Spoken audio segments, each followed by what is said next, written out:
Hello everyone, welcome to my YouTube channel source of study. आज की class में हम बात करेंगे नवंबर 2022 के करंट अफेयर के कुछ और इम्पोर्टेंट टॉपिक्स के बारे में।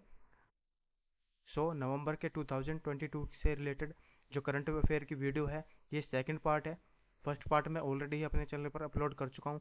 आप लोगों ने अगर उस वीडियो को नहीं देखा है प्लीज़ आप उस वीडियो को देखें और जो भी टॉपिक्स मैंने कवर अप किए हैं उसको नोट डाउन करें, ताकि एग्जाम्स के टाइम पे आपको रिवीजन करने में किसी भी तरह का कोई इश्यू ना आए। चलिए आज की क्लास को स्टार्ट करते हैं। So the first topic of today's class is Nai Chetna campaign launched by the central government. Central government ने हाल फिलहाल में ही एक नई चेतना कैंपेन के नाम से एक जो है कैंपेन लॉन्च किया है। नई चेतना कैंपेन।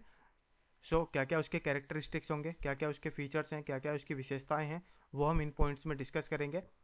ये जो भी आज की वीडियो में मैंने टॉपिक्स कवर किए हैं, ये थोड़े छोटे टॉपिक्स हैं, लेकिन एग्जाम्स के पॉइंट ऑफ व्यू से काफ़ी ज़्यादा इंपॉर्टेंट टॉपिक्स हैं। ऑप्शनल के हिसाब से अगर देखा जाए, प्रीलिम्स हो या बीपीएससी हो, एसएससी हो, इन एग्जाम्स के पॉइंट ऑफ व्यू से ये छोटे छोटे टॉपिक्स भी काफ़ी इंपॉर्टेंस रखते हैं। आप इन टॉपिक्स को नोट डाउन करते रहें जैसे जैसे हम डिस्कस करेंगे आगे वीडियो में, ताकि आपको किसी भी तरह का कोई इश्यू ना आए रिवीजन के टाइम पे। चलिए पहला पॉइंट देखते हैं। The central government launched Nai Chetna campaign on the occasion of international day for the elimination of violence against women November 25। यानी नवंबर 25 को जो elimination of violence against women day मनाया जाता है, उस दिन सेंट्रल गवर्नमेंट ने ये नई चेतना कैंपेन लॉन्च किया है। It is a gender campaign launched under the national rural livelihood mission in all Indian states. National rural livelihood mission जो है, उसके अंतर्गत इसको पूरे भारत में, यानी कि भारत के सारे राज्यों में इसको लॉन्च किया गया है। The campaign seeks to build a common understanding and recognition of the disadvantages and discrimination faced by women across all levels among community institutions, rural communities, and government departments। जो विमेंस के साथ भेदभाव होता है या उनके लिए जो डिसएडवांटेजेस होते हैं, उनकी पहचान करने के लिए, उनको समझने के लिए ये कैंपेन लॉन्च किया गया है। वो किस किस बेसिस पे होता है, किस किस लेवल पे होता है, चाहे वो कम्युनिटी इंस्टीट्यूशंस हों, रूरल कम्युनिटीज़ हों या फिर गवर्नमेंट डिपार्टमेंट्स हों, जहाँ पे भी विमेंस के साथ किसी तरह का भेदभाव हो रहा है, ये उसको पहचान करेगा और उसको ख़त्म करने की कोशिश करेगा। The campaign will create public awareness about redress mechanism for victim of violence. ये एक पब्लिक अवेयरनेस ऑपरेशन भी चलाएगा, यानी कि ये जो कैंपेन लॉन्च किया गया है, ये पब्लिक में अवेयरनेस फैलाएगा कि जिनके साथ किसी जिन विमेंस के साथ किसी भी तरह की कोई घटना घटित होती है, वो अपनी शिकायत कहाँ पे दर्ज कर सकती हैं, अपनी कंप्लेंट को कहाँ पर दे सकती हैं। It will also help women to raise their voice against gender-based violence and put an end to it at the grassroots level. The campaign will deepen the understanding of gender through multi-sectoral approach. Gender को ये काफ़ी गहराई से समझने में help करेगा। The United Nation resolution to develop an international tax cooperation framework, ये हमारा सेकंड टॉपिक है। The proposed UN framework on global tax cooperation will put an end to the Organization for Economic Cooperation and Development's 60 years role as the regulator of taxation across the world। United nation ने अभी हाल ही फिलहाल में एक resolution pass किया है international tax cooperation framework के लिए, जो कि अभी तक जो OECD है, उसका रोल ज़्यादा था टैक्सेशन के लिए ऑल ओवर द वर्ल्ड। अब उसका रोल कम हो जाएगा और यूनाइटेड नेशन का रोल बढ़ जाएगा। The proposed UN framework will likely to put an end to the power struggle between the UN and OECD on international tax regulation। International tax regulation से रिलेटेड जो दोनों के बीच में कॉन्फ्लिक्ट था या मतभेद था, स्ट्रगल था दोनों के बीच में, वो भी खत्म हो जाएगा। The proposed framework is expected to benefit developing countries in Africa and Asia since they are provided with a larger say on the formulation of global tax regulations। इस फ्रेमवर्क का सबसे ज़्यादा बेनिफिट जो है वो अफ्रीकन और Asia continent की जो डेवलपिंग कंट्रीज हैं, उनको इसका बेनिफिट ज़्यादा मात्रा में मिलने वाला है। Besides covering tax issues related to digital economy, it is also expected to focus on the problems of illegal money flows and provide solution for the same. Digital economy से रिलेटेड जो टैक्स इश्यूज हैं उनको cover करने के अलावा ये जो इलीगल मनी फ्लो है उसके ऊपर भी फोकस करेगा और उनको सोल्व करने का प्रयास करेगा. It will have a major impact on global and local economies, businesses and people across the world. OECD ये जितनी भी इंटरनेशनल एजेंसीज होती हैं इनसे रिलेटेड क्वेश्चन हमेशा हमने एग्जाम्स में देखे हैं. सो चाहे वो यूनाइटेड नेशन हो, OECD हो या कोई और एजेंसी हो जो इंटरनेशनल लेवल पे काम करती है, उनसे रिलेटेड एग्जाम्स में क्वेश्चन हमेशा आते रहते हैं और ये हमेशा न्यूज़ में भी बनी रहती हैं. सो इनके ऊपर भी फोकस करना हमारा हमारे लिए काफ़ी ज़्यादा इम्पोर्टेंट है. OECD is an international intergovernmental organization with 38 member countries.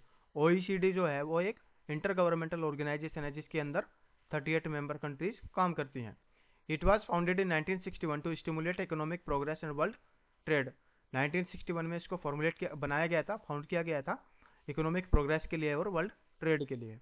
Its headquarter is in Paris, France. इसका हेडक्वार्टर कहाँ पर है? पेरिस में. It is a forum whose member countries describe themselves as committed to democracy and the market economy, providing a platform to compare policy experiences, seek answers to common problems, identify good practices, and coordinate domestic and international policies of its members. The majority of OECD members are high-income economies with a very high human development index and are regarded as developed countries. इसकी जो जितनी भी member countries हैं वो high economies हैं, यानी कि उनकी जो इकोनॉमी है वो काफ़ी हाई लेवल की है और उनका ह्यूमन डेवलपमेंट इंडेक्स भी काफ़ी हाई होता है. इसकी वजह से उनको जो इसकी मेंबर कंट्रीज हैं वो डेवलप्ड कंट्रीज मानी जाती हैं. Next topic is her Ghar Ganga Jal scheme of Bihar. Bihar की गवर्नमेंट ने अभी हाल फिलहाल में ही ये स्कीम लॉन्च की है. क्या क्या इसकी विशेषताएं होंगी वो हम इन पॉइंट्स में डिस्कस करेंगे. बीपीएससी के पॉइंट ऑफ व्यू से काफ़ी ज़्यादा इंपॉर्टेंट टॉपिक है. जो स्टूडेंट्स बीपीएससी की तैयारी कर रहे हैं वो इस टॉपिक को थोड़ा सा ध्यान से देखें और इसको नोट डाउन करें. The Har Ghar Ganga Jal project launched by the government of Bihar is to deliver water from Ganga river to the dry area of the state that do not lie along the course of the river. Her Ghar Ganga Jal project के अंतर्गत बिहार की government Ganga के पानी को उन areas में पहुंचाना चाहती है जो कि गंगा के आसपास नहीं है और वो ड्राई एरियाज के अंदर आते हैं, यानी कि वहां पर पानी की कमी है. Under the Har Ghar Ganga Jal scheme the surplus water from the Ganga river will be collected during the monsoon season to be treated, stored and piped to Rajgir, Gaya and बोध गया. मानसून सीजन में यहाँ के पानी गंगा के पानी को कलेक्ट किया जाएगा और वो फिर उसको ट्रीट किया जाएगा यानी कि साफ किया जाएगा और फिर जो है इन शहरों में पहुंचाया जाएगा. It will be launched as a part of the state government Jal Jeevan हरियाली स्कीम. बिहार गवर्नमेंट की जो ऑलरेडी एक स्कीम चल रही है उसके अंतर्गत इसको लॉन्च किया जाएगा. उसी स्कीम का नाम क्या है? जल जीवन हरियाली scheme. The next point is the first phase of the project will be implemented with an outlay of rupees 4,000 crore. The project will make use of existing, renovated and new water connections to reach every beneficiary household. जो already water connections हो चुके हैं उनका इस्तेमाल करके ही गंगा के पानी को हाउस होल्ड तक पहुंचाया जाएगा. The second phase of project, which is expected to be launched in 2023, will provide the water to the Nawada. Under Har Ghar Ganga Jal scheme, every individual beneficiary will receive 135 liter of Ganga water every day to be used for drinking and domestic purpose. इस scheme के अंदर हर एक individual को 135 litre के आसपास का पानी दिया जाएगा ताकि वो अपने पीने के लिए इस्तेमाल कर सके और डोमेस्टिक पर्पज के लिए इस्तेमाल कर सके. Next topic is Tamil Nadu government issued a notification declaring states first biodiversity heritage site. Tamil Nadu की गवर्नमेंट ने अभी एक नोटिफिकेशन जारी की है जिसमें स्टेट की फर्स्ट बायोडाइवर्सिटी हेरिटेज को उसने डिक्लेयर किया है. The notification declares Madurai district, Arittapatti and Meenakshipuram village as the state's first biodiversity heritage site. The Aritapatti Biodiversity Heritage Site spans across two villages, Aritapatti Village and Meenakshipuram Village. Aritapatti Village is basically known for its ecological and historical significance. The area is surrounded by a chain of seven hillocks on or insular berges that are the source of water for 72 lakes, 200 natural springs, and 3 check dams.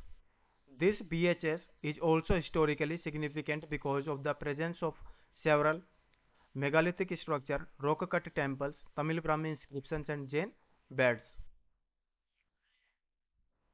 Its notification as the BHS will further help to prevent biodiversity loss and preserve the cultural and architectural heritage of the region. Biodiversity Heritage Site. Biodiversity Heritage Site क्या होती है? Biodiversity heritage sites are the notified areas which are unique and ecologically fragile ecosystem known for hosting one or more component like species richness, rare, endemic and threatened species, keystone species, species of evolutionary significance, wild ancestors of domestic species, etc.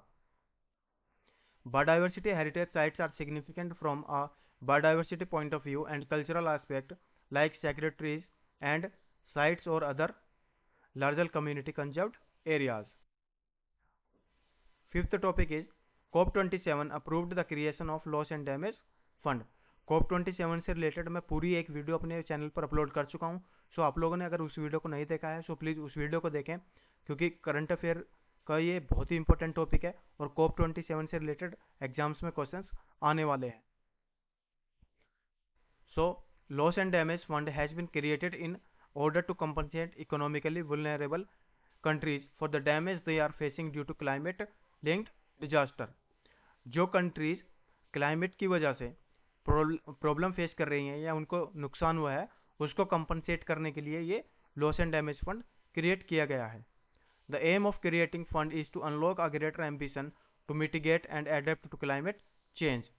The loss and damage funding is different from other climate fund since it covers the cost of damage caused by the climate crisis that the countries cannot escape from or adapt to.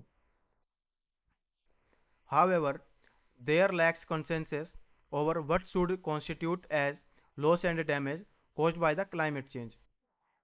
It may include damaged infrastructure and property as well as harder to value natural ecosystem and cultural asset. सो जो भी video में हमने ऊपर topics discuss किए हैं उनसे related अब question banks यहाँ पर आपको मिलेगा जिनके आंसर्स को आप कमेंट बॉक्स में दे सकते हैं. इस तरह के क्वेश्चन ही आपको एग्जाम्स में भी देखने को मिलते हैं. So the first question is with reference to recently launched Nai Chetna campaign, consider the following statement and choose the correct option. The campaign is launched under the Manrega. Second option is the campaign seeks to recognition of disadvantages and discrimination faced by the women. The campaign will create public awareness about redress mechanism for victim of violence. So these are the options A, B, C, D, and you have to choose the correct one. Second question is consider the following statement regarding OECD and choose the incorrect option. यहाँ पे आपको incorrect option को choose करना है. इस तरह के questions भी आपने अक्सर एग्जाम्स में देखे होंगे जहाँ पे आपको स्टेटमेंट्स दी जाती हैं और फिर ऑप्शंस में से आपको इनकरेक्ट ऑप्शन चूज करने के लिए पूछा जाता है. सो इस तरह के क्वेश्चंस भी आपको ध्यान में रखने हैं. OECD is a part of United Nations organization. Its headquarter is in Paris, France. The majority of OECD members are low-income countries. The OECD member countries describe themselves as committed to democracy. So these are the options A, B, C, D, and you have to choose the incorrect one. Third question is which of the following Indian state has recently launched her Ghar Ganga Jal scheme. Her Ghar Ganga Jal scheme कौन से भारतीय राज्य ने launch किया है? Uttarakhand, Bihar, Uttar Pradesh, Jharkhand. Next question is Aritapatti and Meenakshipuram villages became first biodiversity heritage site belongs to which of the following Indian state. अरिटापट्टी और Meenakshipuram village जो अभी फर्स्ट बायोडाइवर्सिटी हेरिटेज बने हैं वो किसी स्टेट से बिलोंग करते हैं? केरला, तमिलनाडु, कर्नाटका या फिर तेलंगाना.